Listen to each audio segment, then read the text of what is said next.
mendalam tentang bangunan normal school yang sekarang menjadi bagian dari kesiswaan.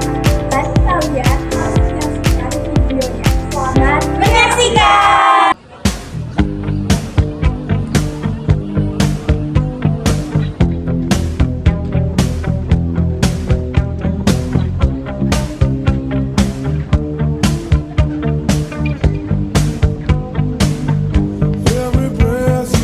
BTW, sebelum kita lanjut explore lebih jauh tentang normal school, yuk kita kenalan dulu sama kelompok 1.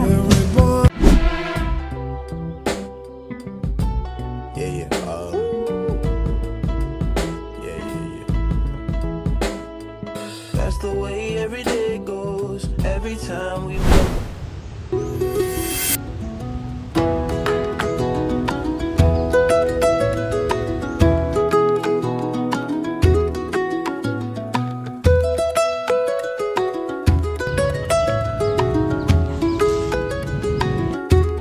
Normal School didirikan pada tahun 1914 dan dibubarkan pada tahun 1928. Setelah dibubarkan, bekas gedungnya dialihfungsikan menjadi asrama untuk pertemuan dan olahraga, klinik, kantor, kehutanan, pengadilan negeri, serta perumahan orang Belanda. Pada tahun 1920-an telah berdiri Europees Lager School, Hollands Inland School, dan Normal School. Tahun 1928 dibuka Sheikh School. Menjelang akhir tahun 1920-an terdapat Meiji School, 2 sekolah swasta, 1 sekolah Tionghoa, sekolah agama Islam khusus Arab, 24 sekolah desa, serta khusus guru sekolah desa.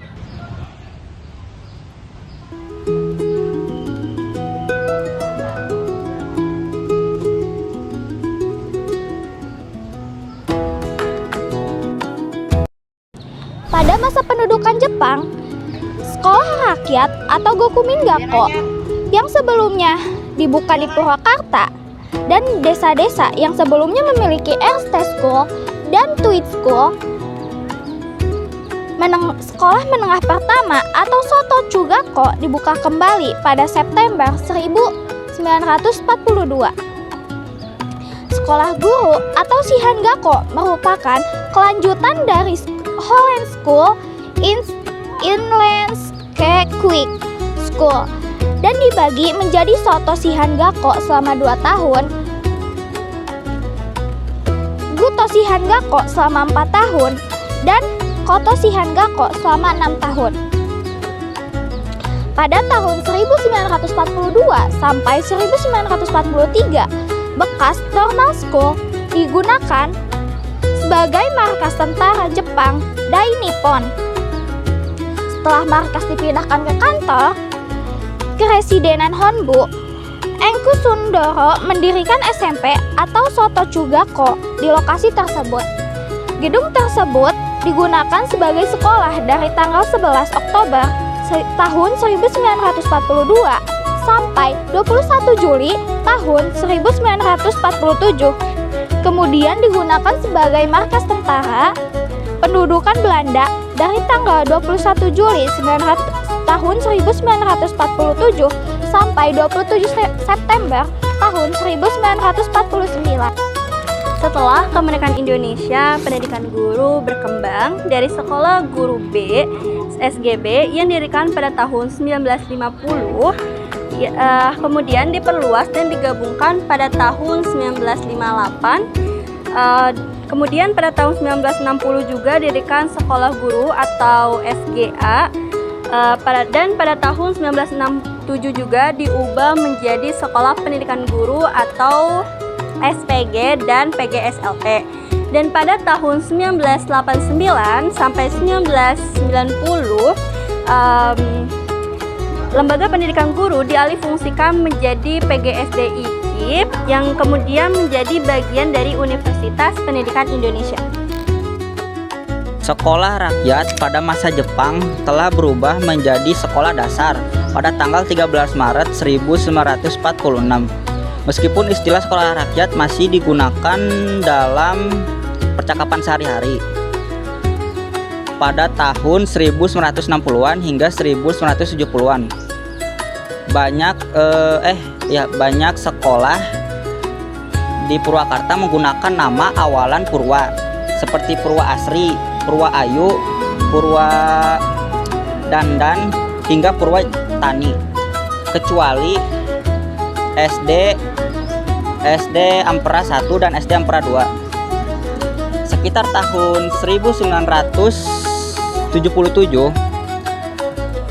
nama sekolah dasar Kecamatan Purwakarta diubah menggunakan nama jalan dan nama pahlawan nasional seperti Jenderal Sudirman, Jenderal Ahmad Yani, Jenderal Basuki Rahmat, Jenderal Kolonel Kornel Singgawinata, dan Kapten Halim.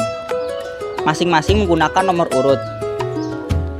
Di luar Kecamatan Purwakarta, nama sekolah tetap menggunakan nama desa dan nomor urut. Sebelum 2011, nama sekolah dasar di Kecamatan Purwakarta menggunakan nama kelurahan seperti Nagri Kaler, Nagri Tengah, Nagri Kidul, dan penomoran masing-masing. Kemudian di sekitaran tahun 2014 sampai 2016 diterbitkan Keputusan Bupati Purwakarta nomor 44-267-0A-Disdik tentang penetapan nama pada setiap pendidikan di Purwakarta. Penyusunan usulan nama dilakukan oleh tim yang terdiri atas Nina Herlina, Undang Ahmad Darsa, dan Miftahul Falah. Nama-nama sekolah kemudian banyak menggunakan tokoh-tokoh pewayangan Raja Sunda Pajajaran seperti Galuh, Sumedang Larang, serta nama para dalam Adipati, Bupati, Patih, Wedana, dan tokoh sejarah lainnya. Menurut pandangan penulis, sebagian besar masyarakat Purwakarta kurang mengenal tokoh-tokoh tersebut karena berasal dari masa kerajaan. Teman-teman, pada tahu gak sih di UPI Kampus Purwakarta ini mereka menyediakan berapa program ya? Ternyata mereka menyediakan 5 program studi teman-teman. Pertama, ada program studi PGSD, kemudian PG PAUD, kemudian ada sistem telekomunikasi, sistem dan teknologi informasi, dan mekatronika dan kecerdasan buatan.